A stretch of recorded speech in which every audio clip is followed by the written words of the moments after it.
Class 10-এর অংশীদারি কারবারের আজকে আমি 5-এর অঙ্কটা কষবো। দেখো অঙ্কটা কি বলেছে।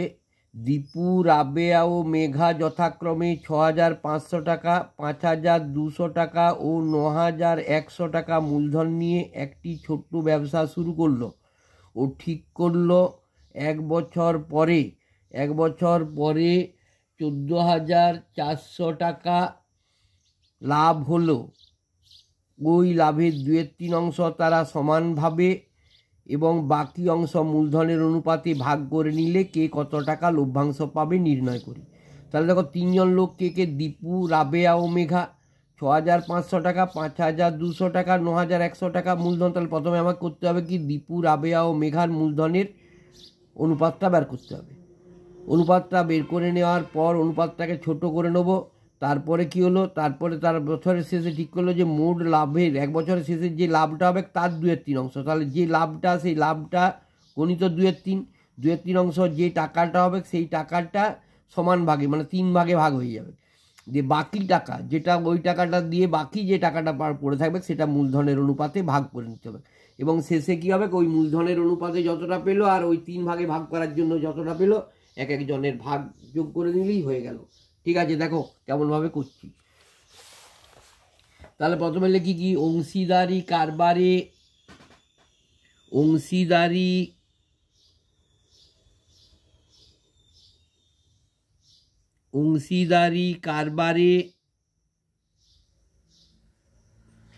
দীপু, রাবেয়া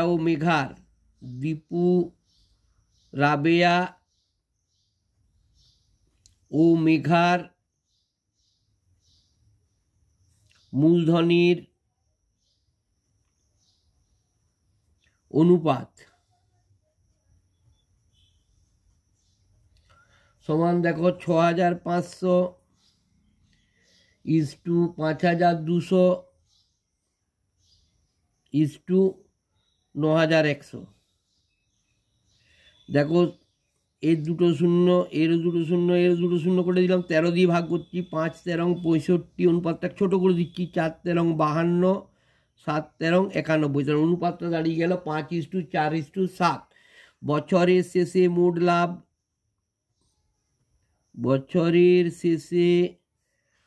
লাভ কত টাকা, 14,400 টাকা। 1,400 টাকা বছরের শেষে মোট লাভ হয়েছে এটা। এবারে ওই লাভের 2/3 অংশ, তাহলে ওই লাভের 2/3 অংশ সমানভাবে ভাগ করে, সমানভাবে 3 জনে ভাগ করে।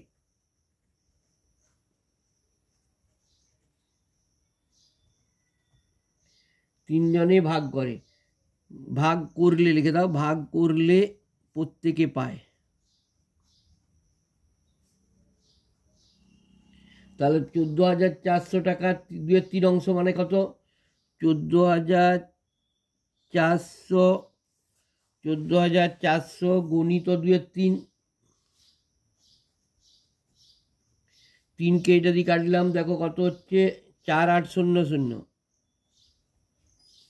সমান 96,9,600 টাকা। এই টাকাটা তারা সমান ভাগে ভাগ করে। তাহলে কজন লোক আছে, 3 জন। তাহলে 9,600 ভাজিত 3 সমান কত হচ্ছে, 9,600 ভাজিত 3 প্রত্যেকে পাচ্ছে 3200 টাকা করে। এটাকে এটা ভাগ করলে হয় 3200 টাকা করে। প্রত্যেকে পাচ্ছে 3200 টাকা করে পাচ্ছে। তাহলে বাকি টাকা মূলধনের অনুপাতে ভাগ হবে। তাহলে বাকি টাকা কত আছে না, বাকি টাকা সমান মোট টাকাটা ছিল 14,400 মাইনাস 9,600 সমান হচ্ছে, দেখো বাকি টাকাটা কত, 4800, 4,800 টাকা।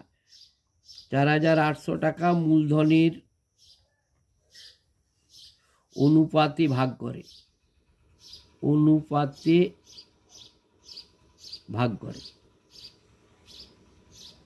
ঠিক আছে।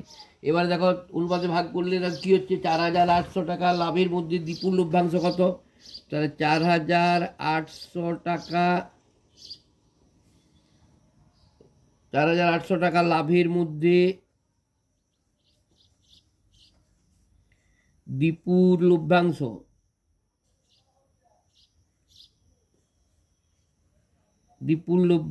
সমান দেখো কত না, দীপুর অনুপাত কত 5 আছে, বাই মোট যোগফল 5 যুক্ত 4 যুক্ত 7 গুণিত কত 4,800 সমান কত হলো 5 বাই 5 4 9 আর 7 5 4 9 আর 7 16 গুণিত 4 8 0 0 16 দিয়ে কাটছি 3 16 48 300 হলো সমান 3 5 1500 টাকা। তাহলে দীপু কী করলো, মূলধনের জন্য পেল 1500 টাকা। আর তাহলে দীপুর মোট লাভ কত হবে দেখো না, দীপুর মোট লাভ ওই সমান ভাগে ভাগ করার জন্য পেয়েছে 3200 টাকা, আর এখানে অংশীদারি তোমার ওই মূলধনের জন্য পেয়েছে 1500 টাকা। মোট পেয়েছে কত টাকা, 4700 টাকা। 4700 টাকা, এটা একটা উত্তর হয়ে গেল। 4700 টাকা দীপু পেয়েছে, মোট টাকাটা 4700 টাকা।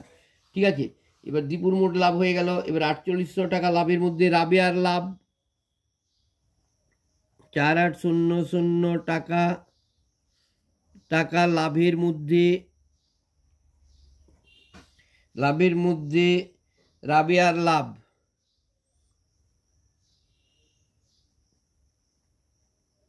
রাবেয়ার লভ্যাংশই লিখি, রাবেয়ার লভ্যাংশ সমান রাবেয়ার অনুপাতটা কত 4, তাহলে 4 বাই 5 যুক্ত 4 যুক্ত 7 গুণিত 4,800 সমান 4 বাই 16 গুণিত 4 8 0 0 16 3 16 48 3 16 48 300 হলো সমান 4 3 1200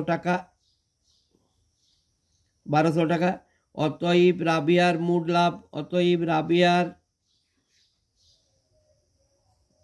মোট লাভ, সমান ওখানে সমান ভাগের জন্য পেয়েছে 3200 টাকা, পরে পেয়েছে অনুপাতিক হারে 1200 টাকা, মূলধনের অনুপাতে 1200 টাকা। মোট হয়েছে কত 1200 টাকা আর 3200 টাকা মানে 4400 টাকা। তাহলে এটা হয়ে গেল কার লাভ, এটা হয়ে গেল রাবেয়ার লাভ। এখনো একজনের লাভ আছে, সেটা কে, রাবেয়া আছে আর আছে তোমার মেঘা। তাহলে মেঘার 4,800 টাকা লাভের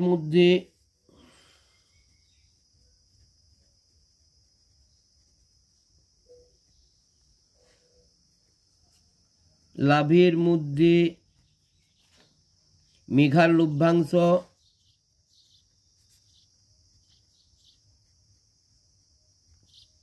সমান মেঘার আনুপাতিক ভাগটা কত 7, তাহলে 7 বাই 5 যুক্ত 4 যুক্ত 7 গুণিত 4,800 সমান কত হচ্ছে দেখো 7 বাই 16 গুণিত 4,800 16 3 16 48 300 হচ্ছে সমান 3 7 2100 টাকা। তাহলে মেঘার মোট লাভ, অতএব মেঘার মোট লাভ সমান ভাগের জন্য পেয়েছিল কত টাকা, সমান ভাগের জন্য পেয়েছিল 3200 টাকা, আর মূলধনের জন্য পেয়েছে 2100 টাকা, সমান মোট লাভ কত হয়ে গেল 5300 টাকা। বোঝা গেছে, এটা একটা উত্তর। তাহলে 3 জনের লাভ বেরিয়ে গেল। এবারে দেখো আমরা পরের অঙ্কটা করব। পরের অঙ্কটা কি বলেছে একটু দেখে নাও। 6টা 3 বন্ধু যথাক্রমে 8,000 টাকা, 10,000 টাকা ও 12,000 টাকা সংগ্রহ করে। 3 জন বন্ধুর মধ্যে একজন 8,000, একজন 10,000, একজন 12,000 টাকা সংগ্রহ করে তারা ব্যাংক থেকে কিছু টাকা ধার নিয়ে একটি ব্যবসা শুরু করেন। নিজেরা এই টাকাটা জোগাড় করেছে, প্লাস ব্যাংক থেকে কিছু টাকা ধার নিয়ে একটা ব্যবসা শুরু করেছে। বছরের শেষে তারা দেখলেন মোট লাভ হয়েছে কত 13,400 টাকা। সেই লাভ থেকে ব্যাংকের বছরে কিস্তি 5,000 টাকা শোধ দেওয়ার পর বাকি টাকা তারা মূলধনের অনুপাতে ভাগ করে নিলে লভ্যাংশ থেকে কে কত টাকা পাবে হিসাব করে লিখি। তাহলে প্রথমে লিখব কি, 3 বন্ধুর মূলধনের আনুপাতিক ভাগার 8,000 টাকা, 10,000 টাকা, 12,000 টাকা, এটাকে ছোটো করে নেব। ছোটো করে নেওয়ার পর বছরের শেষে মোট লাভ হচ্ছে 13,400 টাকা হয়েছে। দিয়ে এক একজনের আনুপাতিক ভাগারটার সঙ্গে 13,400 টাকা কাটাকাটি করবো, দিয়ে যে এক একজনের লাভটা পেয়ে যাবো। যে লাভটা, এই ভুল বললাম, প্রথমে 13,400 টাকার থেকে এই 5,000 টাকা বছরে কিস্তিটা বাদ দেবো, বাদ দিয়ে যে টাকাটা থাকবে সেই টাকাটা মূলধনের অনুপাতে ভাগ করব, তাহলে হয়ে যাবে। দেখে নাও কেমন করে করছি, একটু দেখে নাও।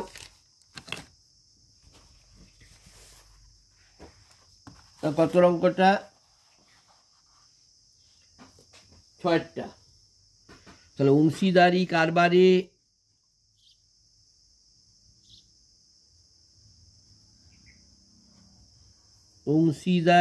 কারবারে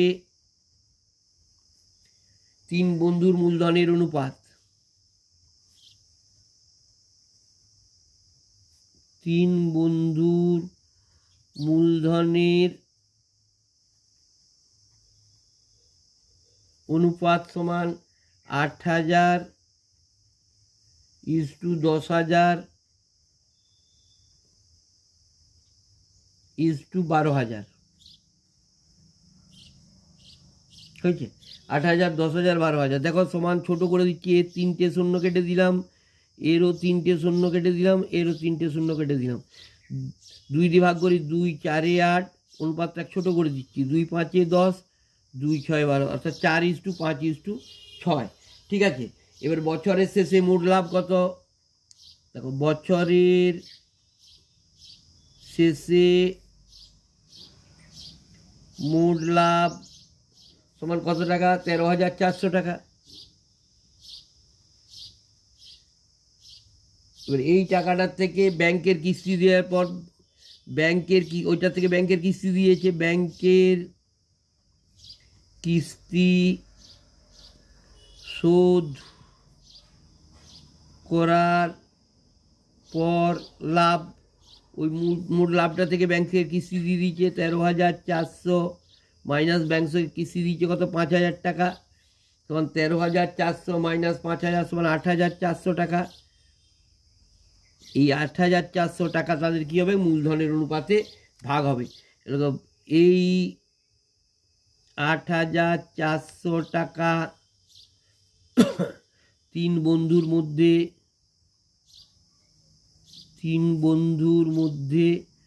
মূলধনের অনুপাতে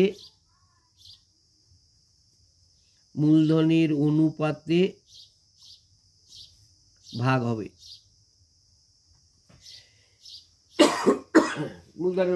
তাহলে প্রথম বন্ধুর লাভ কত হচ্ছে? প্রথম বন্ধুর লভ্যাংশ 8,400 টাকা। 400 টাকা লাভের মধ্যে 8,400 টাকা লাভের মধ্যে প্রথম বন্ধুর লভ্যাংশ। প্রথম বন্ধুর লভ্যাংশ সমান কত? 4/4 + 5 + 6 গুণিত 8,400।